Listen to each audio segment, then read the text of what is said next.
todavía se está mencionando mucho en Bogotá un caso muy extraño Ujú. que tiene como protagonista a un niño de solo 11 años que supuestamente murió porque ingirió unas gomitas, al parecer con alguna droga, Sí. lo cual le produjo una reacción inmediata y su muerte. Este hecho ocurrió el 27 de enero. El niño estaba en casa de un familiar.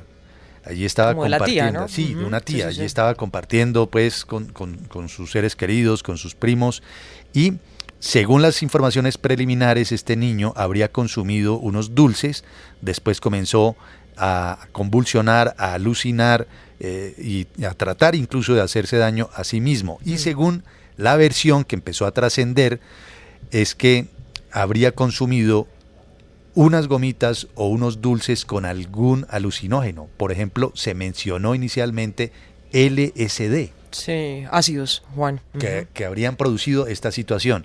Pues bien, hay quienes creen que el asunto no es tan fácil y que quizá las reacciones por consumo de este tipo de alucinógenos no son precisamente las que habría presentado este niño.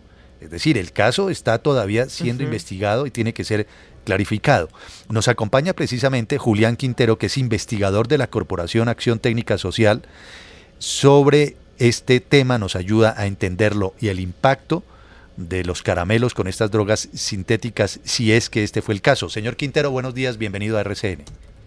Muy buenos días, gracias por la invitación. ¿Qué primera lectura le hace usted al caso? Porque imagínese, esto ha generado revuelo esta semana con este niño de 11 años que al parecer consume estos dulces con estas drogas y le genera esa reacción hasta el punto de llevarlo a la muerte. Se mencionó LSD. Ustedes que estudian el tema, ¿cómo lo analizan?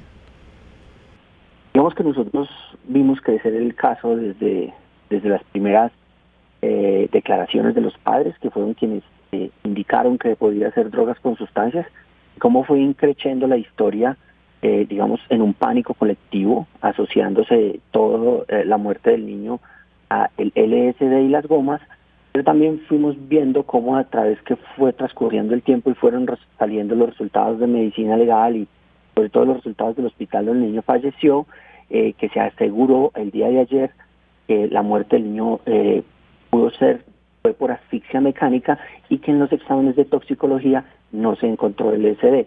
Entonces digamos que desde el principio, cuando fuimos consultados y empezamos a analizar el caso, lo que nosotros primero fue llamar un poco a la prudencia, en tanto que la única versión que se tenía era la versión del padre, y era él quien acusaba a la tía de este comportamiento.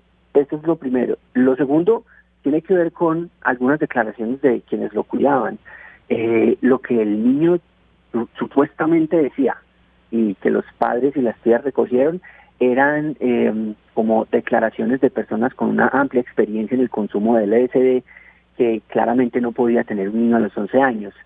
Las manifestaciones del efecto del LSD, pidiendo leche para creer que con eso podía cortar el efecto, las maneras, eso no son, digamos, esas no serían declaraciones de un niño de 11 años que por primera vez conoce el LSD. Y por último, creo que hasta el momento, aunque el LSD y todas las sustancias en abuso, en mezclas, y si no se consumen con los criterios, con el conocimiento apto, pueden terminar siendo peligrosas, el LSD es una de las sustancias, digamos, como de menor riesgo.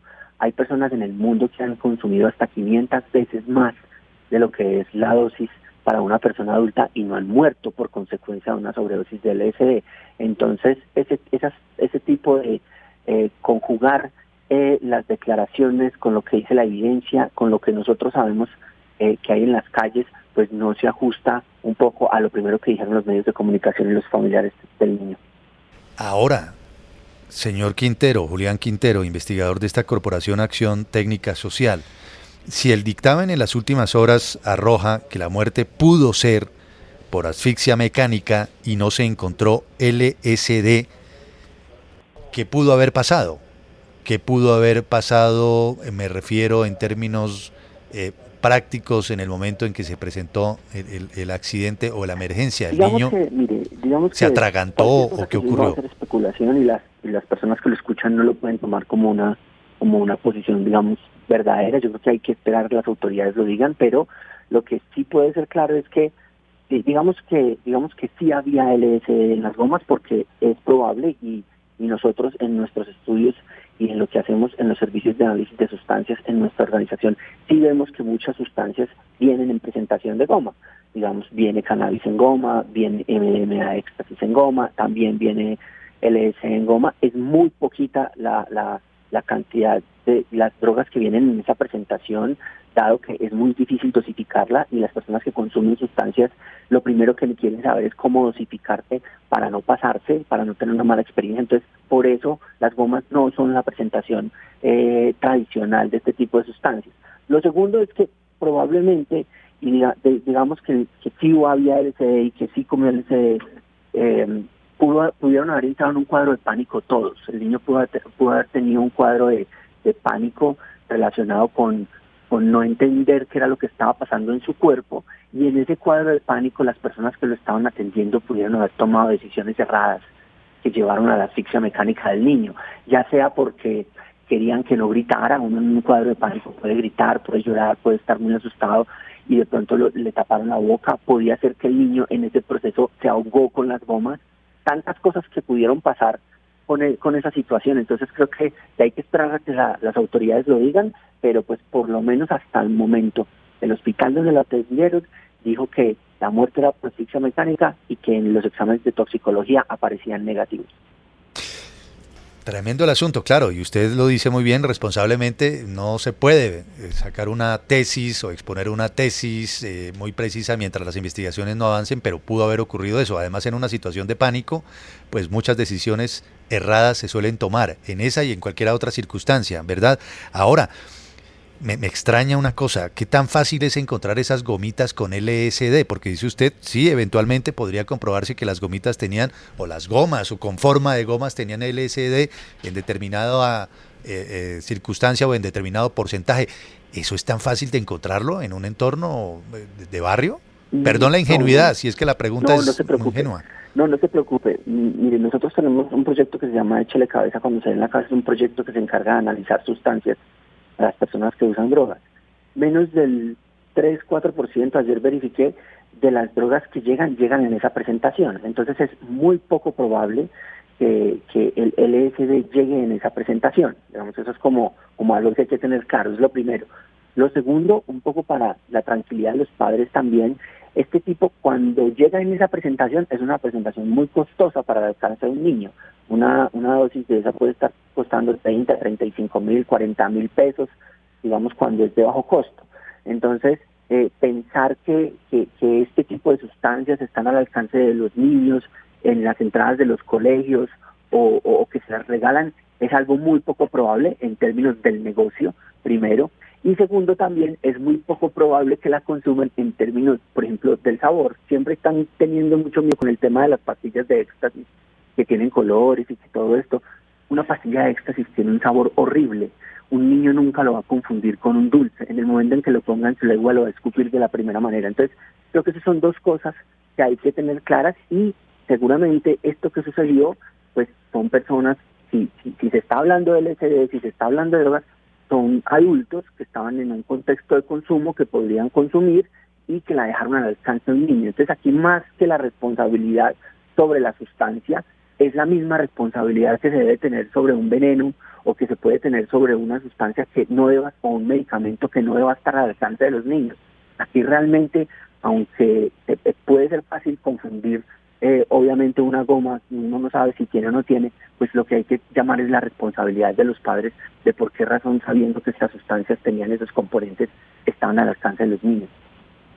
Tremendo, ¿sabe? Queda uno con muchas inquietudes, con muchas dudas y obviamente a la espera de que definitivamente la Fiscalía aclare este caso. Son los investigadores de estos organismos los responsables y a quienes corresponde, por supuesto, elaborar las hipótesis sobre qué pudo haber ocurrido en relación con este niño de 11 años, de quien se dijo inicialmente murió por haber consumido dulces con LSD, lo cual le habría generado una reacción, que habría entrado en pánico, que incluso habría pedido leche, algo que dice Julián Quintero es como extraño porque significaría que tuviera una experiencia propia con el LSD, si le entiendo bien, cómo. Claro, como para saber que con leche puede contenerse el efecto del LSD. Es el espacio, digamos, como para aclararlo también. Hay un mito popular frente a cómo cortar el efecto de las sustancias psicoactivas, y no solamente es con el LSD, es digamos una mala experiencia con cannabis o una borrachera de alcohol. Siempre creen o creían que tomando leche, seguramente por aquella leyenda de que la leche es grasosa, que va a recubrir las paredes del estómago, va a ralentizar el proceso. Pues empezando porque casi que ninguna de las leches que sale hoy en día al mercado tiene grasa, todas son deslactosadas, todas son limpiadas. Entonces existe esa creencia popular de que la leche va a cortar los efectos, y es muy recurrente en las personas que usan sustancias, algo que no es cierto. Entonces, que un niño, según las personas que esté pidiendo leche como una manera de reaccionar al efecto, claramente es un indicio de que hay cosas más complejas ahí en esa narrativa a lo que está pasando. Que habría un entorno, incluso, ¿verdad? Que conocería. Que conoce claramente de los efectos y está poniendo palabras de ellos en las bocas del niño, pareciera ser. Pues bueno, quedamos inquietos, ¿sabe? Estoy seguro que los oyentes también en relación con este caso, porque a lo mejor no es el único, puede presentarse una situación similar en distintas zonas de Bogotá o del país, pero lo importante es que se aclare qué fue lo que ocurrió con este pequeño de 11 años. Gracias, señor Quintero. ¿Me lo permite? Yo ¿Sí? creo que es el momento también de hacer ese llamado. Estamos en época escolar, estamos en época electoral, estamos empezando, y este tipo de cosas puede empezar a pasar mucho. Yo haría un llamado más a los padres y a los profesores a que tengan más precaución con las sustancias que los tradicionales que los chicos tienen a la mano en los colegios. Hoy en día, digamos, hay que tener más cuidado con las primeras intoxicaciones de alcohol. Hace 2-3 años tuvimos un caso de unos muchachos en un colegio en Cundinamarca que se empezaron a experimentar con alcohol en clase y varios quedaron ciegos. Hay, digamos, como que está la moda de los vaporizadores de bajo costo, está la moda de mezclar bebidas gaseosas con jarabes. Creo que esas son las cosas a las que los padres deben estar. Está entrando muy duro las sustancias volátiles similares al popper de bajo costo. Esas son realmente las sustancias a las que los padres deben estarle prestando cuidado en el contexto escolar, porque son de bajo costo, de fácil acceso, de mucha experimentación. El cannabis de tradicional consumo, el cigarrillo. Creo que esas son las 5 o 6 sustancias y comportamientos a los que los padres deben prestar atención, siempre valorando el diálogo y la conversación con los hijos. Pregúntenle a los hijos, no tengan miedo de darse cuenta que no saben de drogas y que entre los dos pueden construir una verdad sobre las sustancias, más que estar, digamos, pensando o suponiendo cosas. Creo que la fórmula es muy sencilla: preguntar, consultar, dialogar y estar alerta de las cosas tradicionales y de las nuevas experimentaciones antes que estos casos que realmente son muy extraños. Y discúlpenme esa última parte, se me repitió en su despedida. Por supuesto que es muy pertinente el llamado. Gracias, señor Quintero, por acompañarnos. Bienvenido. Bueno, que estén muy bien. Chao. Es Julián Quintero, investigador de la Corporación Acción Técnica Social, a propósito de lo que pudo ocurrir con este niño de 11 años, de quien se dijo inicialmente que habría muerto por haber ingerido un caramelo con LSD, con drogas sintéticas. Finalmente, lo que está diciendo Medicina Legal es que la muerte se produjo por asfixia mecánica y no se encontró algún trazo de LSD. ¿Qué ocurrió? ¿En qué entorno familiar ocurrió esta situación? ¿Conocían eventualmente allí los efectos del LSD como para que inicialmente familiares hubieran dicho que el niño pidió leche? Sí, es decir, que sabía cómo era el procedimiento, para cortar el efecto, digamos. Cortar el efecto, que es uno de los mitos que dice el señor Quintero también tiene que caerse, porque hoy en día no es tan cierto que ante una situación que se genere por ingerir drogas de esta naturaleza, incluso cannabis, entonces usted ingiriendo leche va a cortar el efecto. No, y terrible, Juan, porque lo contaba Quintero, no se sabe la reacción que tiene el niño cuando se mete una pepa de estas, ¿no? Usted no sabe la reacción que tiene el cuerpo, él tampoco lo entendía y por eso busca las soluciones. Y tiene un episodio obviamente de ansiedad. Ahí no se sabe qué pasó con los familiares, porque obviamente no sabía cómo resolver el asunto. Entraron todos en pánico y reaccionaron de alguna manera. Lo cierto es que infortunadamente ese niño está muerto. Ojo con ese caso. Ojo con ese caso.